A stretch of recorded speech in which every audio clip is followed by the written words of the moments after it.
گزشتہ روز نماز کے واجبات اور کن صورتوں میں نماز میں سجدہ سو واجب ہوگا، یہ باتیں آئی تھیں۔ اور ایک چیز چھوٹ گئی تھی، نماز میں جو کھڑا ہو جائے طریقہ ہوتا ہے نماز میں، پیروں کا طریقہ یہ ہے کہ پیر سیدھا رہنا چاہیے، پیروں کی انگلی جو ہے قبلے کی طرف رہنی چاہیے، ایسے پیر نہیں رہنے چاہیے۔ یہ سنت طریقہ ہے، سنت کے خلاف ہے ایسے کرنا، سیدھے رکھنا یہ سنت طریقہ ہے۔ اور دونوں پیروں کے درمیان جو جگہ ہونی چاہیے وہ کم سے کم 4 انگل ہونا چاہیے، اور اگر زیادہ کسی کو رکھنا ہے تو ایک بالشت ایک بتہ رکھنے کی اجازت ہے۔ کم سے کم 4 انگلی کا فاصلہ ہو، اس سے کم نہیں رکھنا ہے، اور ایک بالشت سے زیادہ نہیں رکھنا ہے، یہ سنت طریقہ ہے۔ اور سنت اور دوسری نماز میں فرض ہوتا ہے اور سنت ہوتا ہے، اور رمضان میں تراویح بھی ایک نماز ہے۔ ترتیب کی بات آئی تھی کہ ترتیب کیا ہے اس کی، تو تراویح کی رکعت اگر چھوٹ جائے تو جماعت کے ساتھ وتر پڑھی جائے گی، اس کے بعد تراویح کی رکعتیں پوری کی جائیں گی، وتر کے بعد تراویح کی رکعت پوری کی جائے گی۔ اور اسی طریقے سے فرض کے بعد وتر کے بعد، چونکہ رمضان میں تراویح کی وتر کی جماعت ہے، اور جماعت کی اہمیت زیادہ ہے، تراویح کے مقابلے میں جماعت کی اہمیت زیادہ ہے۔ البتہ سنت جو ہے ہر وقت کی نماز کی سنت جو ہے اس کے بیچ میں کوئی نماز نہیں پڑھ سکتے۔ جیسے ظہر کے بعد 2 رکعت سنت ہے، تو اس 2 رکعت سنت کے پڑھنے سے پہلے بیچ میں کوئی دوسری نماز نہیں پڑھ سکتے، ورنہ سنت اور فرض کے درمیان فصل ہو جائے گا، ایسا عمل مکروہ ہے۔ اور خود عشاء کے اندر بھی عشاء کی نماز کے بعد تھوڑے سے تاخیر کے بعد آئے اور تراویح چل رہی تھی، فرض نماز پڑھ لی، اس کے بعد ڈائریکٹ تراویح میں بھی شامل نہیں ہو سکتے، پہلے 2 رکعت سنت جو ہے وہ والی پڑھنی ہے، اس کے بعد تراویح میں بھی شامل ہونا ہے، دونوں کے درمیان فصل نہیں کرنا ہے، چاہے فجر کی نماز۔ اسی طریقے سے فجر کی نماز میں 2 رکعت سنت پڑھنے کے بعد اب کوئی دوسری نماز نہیں پڑھ سکتے، نفل بھی نماز نہیں پڑھ سکتے، اب ڈائریکٹ فرض ہی پڑھی جائے گی۔ اسی طریقے سے ظہر میں بھی اور مغرب میں بھی اور عشاء میں بھی، حتیٰ کہ دونوں نماز کے درمیان تسبیح وغیرہ کا بھی فصل نہیں کرنا چاہیے، لمبے وظیفہ کا فصل نہیں کرنا چاہیے۔ 2-4 تسبیحات جو ہیں سنت پڑھ کے پہلے سنت پڑھے، اس کے بعد اور تسبیحات پڑھنی ہیں اس کے بعد پڑھے، سنت کے بعد پڑھے۔ اسی لیے امام صرف فجر اور عصر میں لمبے وظیفے پڑھتا ہے، اور باقیہ نمازوں میں جلدی سے سنت کے لیے کھڑا ہو جاتا ہے۔ اب ہمارے سامنے وہ چیزیں آئیں گی جن سے نماز ٹوٹ جاتی ہے، کون سی ایسی صورتیں ہیں یا کون سی ایسی چیزیں ہیں جن کے کرنے سے نماز کے اندر نماز ٹوٹ جائے گی۔ سب سے پہلے نماز میں قصدن یعنی جان بوجھ کر یا انجانے میں بھولے میں بول پڑا، آدھا لفظ بھی نکل گیا زبان سے تو نماز ٹوٹ جائے گی۔ اور اسی طریقے سے نماز میں درد وغیرہ کی وجہ سے آہ کرنا یا اف کرنا یا کوئی بھی کراہنا جس کو بولتے ہیں، اس سے بھی نماز ٹوٹ جائے گی۔ البتہ کوئی اتنا مجبور ہے کہ بلا اس کے ارادے کے زبان سے نکل رہا تو اس کا وہ معذور ہے، اور معذور کا اعتبار نہیں ہوتا ہے۔ لیکن عام چیزوں میں جیسے گھٹنے میں درد ہے تو بولنا، زبان سے کراہنا، یہ صحیح نہیں ہے، نماز ٹوٹ جائے گی۔ اسی طریقے سے بے ضرورت گلا صاف کرنے سے یا کھکھارنے سے، بار بار کرنے سے اگر ایک آدھ حرف پیدا ہو گیا پیدا ہو جائے گا، اگر کوئی زبردستی کھکھارے گا تو ایک آدھ حرف پیدا ہو جائے گا اور اس سے نماز ٹوٹ جائے گی، نماز نہیں ہوگی، سرے سے نماز نہیں ہوگی۔ البتہ لاچاری اور مجبور کی وجہ سے ضرورت ہی پڑ رہی ہے کھکھارنے کی، تو ایسی صورت میں کھکھارا جا سکتا ہے۔ اسی طریقے سے نماز میں چھینک آئی اور عادت اتنی زیادہ ہے چھینک پر الحمدللہ کہنے کی کہ نماز میں چھینک آئی تو نماز میں بھی الحمدللہ کہہ دیا چھینک آنے پر، تو چھینک آنے پر الحمدللہ کہنے سے نماز نہیں ٹوٹے گی، البتہ اس سے احتیاط کرنا چاہیے، نہیں کہنا چاہیے۔ لیکن اگر کسی اور کو چھینک آئی اور اس کے جواب میں یرحمک اللہ کہا جاتا ہے، تو اگر نماز میں تھا اور کسی دوسرے کو چھینک آئی، اس نے الحمدللہ کہا، تو یہ جو دوسرا شخص نماز میں تھا اس نے یرحمک اللہ کہہ دیا تو اس کی نماز ٹوٹ جائے گی۔ اسی طریقے سے کسی نے سلام کیا اور اس نے جواب دے دیا تو بھی نماز ٹوٹ جائے گی۔ اور نماز میں اتنا مڑنا، ادھر ادھر دیکھنا کہ سینہ جو ہے قبلے کی طرف سے مڑ جائے، اس سے بھی نماز ٹوٹ جائے گی۔ اور نماز میں کچھ بھی کھا لینے یا پی لینے سے بھی نماز ٹوٹ جائے گی. کوئی بھی چیز باہر کی ہو وہ اٹھا کر کھا لینے سے نماز ٹوٹ جائے گی. البتہ اگر کوئی چیز پہلے سے دانت میں پھنسی ہوئی ہو منہ میں ہو اور تو اس کو اگر نگل جائے تو وہ چیز اگر چنے سے چھوٹی ہوگی تو نماز نہیں ٹوٹے گی، اور اگر چنے کے برابر یا چنے سے بڑی ہوگی تو نماز ٹوٹ جائے گی. اسی طریقے سے نماز میں کوئی بھی الگ سے دعا پڑھنے پر یا الگ سے کوئی چیز کہنے پر بھی نماز ٹوٹ جائے گی. جس طریقے سے سلام کا جواب دینے سے بھی نماز ٹوٹ جاتی ہے، اسی طریقے سے کسی کی موت کی خبر سنی انا للہ و انا الیہ راجعون پڑھ دیا تو بھی نماز ٹوٹ گئی. اور اسی طریقے سے کچھ بھی بول پڑا تو نماز ٹوٹ جائے گی. اور ایک اور مسئلہ ہے جس کا تعلق امامت سے بھی ہے اور خود انسان کی زندگی سے بھی ہے. اللہ اکبر کہنا، جو تکبیر تحریمہ کہی جاتی ہے یا تکبیر تحریمہ کے بعد جو دوسرے رکن میں جانے کے لیے اللہ اکبر کہا جاتا ہے، ان میں لوگ غلطی کرتے ہیں. خاص طور پر امام غلطی کرتے ہیں. اس میں مقتدی غلطی نہیں کرتے ہیں، بلکہ کون غلطی کرتے ہیں؟ امام غلطی کرتے ہیں. اس لیے مقتدیوں کی ذمہ داری ہے کہ اگر اپنا امام چنیں تو اس چیز کو سب سے پہلے دھیان میں رکھیں. وہ یہ ہے کہ وہ اللہ اکبر کیسے کہہ رہا ہے، وہ اللہ اکبر کیسے کہہ رہا ہے. اگر اللہ اکبر کا الف کھینچ دیا، اللہ اکبر کہہ دیا، الف تھوڑا سا بھی کھینچا گیا کہ اللہ اکبر کہہ دیا، فوراً نماز ٹوٹ جائے گی. نماز سرے سے ہوگی ہی نہیں. کسی کی نماز، نہ مقتدی کی نماز ہوگی نہ امام کی نماز ہوگی. اور لوگوں کی عادت ہوتی ہے، میں نے خود تجربہ کیا ہے جہاں جہاں، اور اس میں سب سے زیادہ غلطی کرنے والے امام ہیں، مقتدی نہیں ہیں. اسی طریقے سے اللہ اکبر کا با کھینچنا، جیسے سجدے سے اٹھتے وقت چونکہ لمبا اٹھنا رہتا ہے تو لوگ اس میں کھینچتے ہیں اللہ اکبر. بار کہنا، اس سے بھی نماز ٹوٹ جائے گی، اس سے بھی نماز ٹوٹ جائے گی. اللہ اکبر میں کھینچنا صرف ایک جہاں جائز ہے اسی پہ کھینچنا چاہیے، وہ ہے اللہ کا لام. کھینچنا کہاں جائز ہے؟ اللہ پہ جتنا کھینچنا کھینچ سکتے ہیں، مطلب ایک لمٹ ہے لیکن کھینچ سکتے ہیں. لیکن اللہ کے الف پر اللہ اکبر یا اللہ اکبر با پہ کھینچنا، دونوں پہ کھینچنا حرام ہے، جائز نہیں ہے، نماز ٹوٹ جائے گی. اسی طریقے سے اذان کے اندر بھی نہیں کھینچ سکتے ہیں. کھینچنا جہاں اذان کے اندر بھی وہ اللہ کے لام پہ کھینچ سکتے ہیں بس. ہاں تھوڑا بہت بار گنگناہٹ میں آ جائے تو چلے گا، لیکن نماز کے اندر بالکل نہیں چلے گا. نماز میں سجدے سے اٹھ کر کے کھڑا ہونا ہے تو اللہ اکبر ایسے کھڑا ہو جائے گا، اللہ اکبر. اب کوئی امام ایسے کہہ رہا ہے اللہ اکبر تو نماز ٹوٹ جائے گی. اللہ اکبر با کو کھینچ رہا ہے تو نماز ٹوٹ جائے گی. اسی لیے مقتدیوں کو اس پر دھیان دینے کی ضرورت ہے. کل قیامت کے میدان میں اگر کسی مقتدی کی نماز نہیں ہوگی تو ایسا نہیں کہ سارا بل امام پر پھاڑ دیں گے کہ امام نے غلط پڑھا تھا. تو اللہ تعالیٰ یہ بھی پوچھیں گے تم نے پڑھا تھا، اس نے پڑھا تھا تو تم نے سنا بھی تو تھا. دونوں کا حساب ہوگا. اسی طریقے سے نماز میں کوئی سامنے کوئی چیز ٹنگی ہو جس پر لکھا ہوا ہو اس کو پڑھ لینا. اگر کوئی دل میں پڑھ لے گا تو نماز نہیں ٹوٹے گی. البتہ زبان سے اس کے الفاظ نکل آئے جس کو خود اس نے سن لیا تو نماز ٹوٹ جائے گی. اور اسی لیے حکم دیا گیا ہے کہ نماز مسجد کی اگلی دیوار میں نہ کوئی لکھی ہوئی چیز ٹانگنی چاہیے اور نہ کوئی دیوار میں لکھی ہوئی چیز بنانی چاہیے. پینٹ کے ذریعے سے یا پلاسٹر کے ذریعے سے یا کوئی الگ سے کوئی چیز ٹانگنے سے اس کا حکم دیا گیا ہے، نہیں ٹانگنی چاہیے. چاہے وہ کسی بھی دعا ہو، کوئی بھی چیز ہو، نہیں ٹانگنا چاہیے، بہتر نہیں ہے.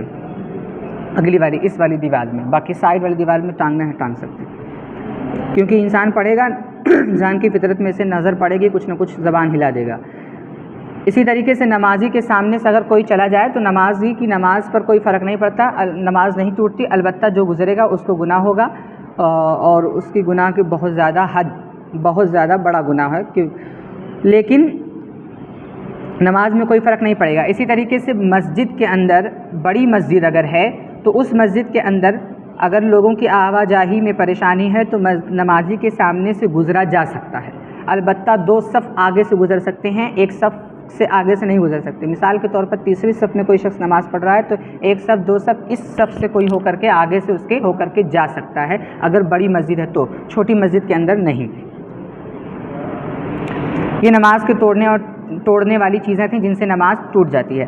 اب جو چیزیں نماز کے اندر مکروہ ہیں، نماز کے اندر مکروہ کا حکم کیا ہے؟ نماز کے اندر مکروہ کا مطلب یہ ہے کہ نماز کا ثواب نہیں ملتا. نماز ہو جاتی ہے لیکن نماز کا ثواب نہیں ملتا، اس کو مکروہ کہتے ہیں. حالانکہ نماز کا ثواب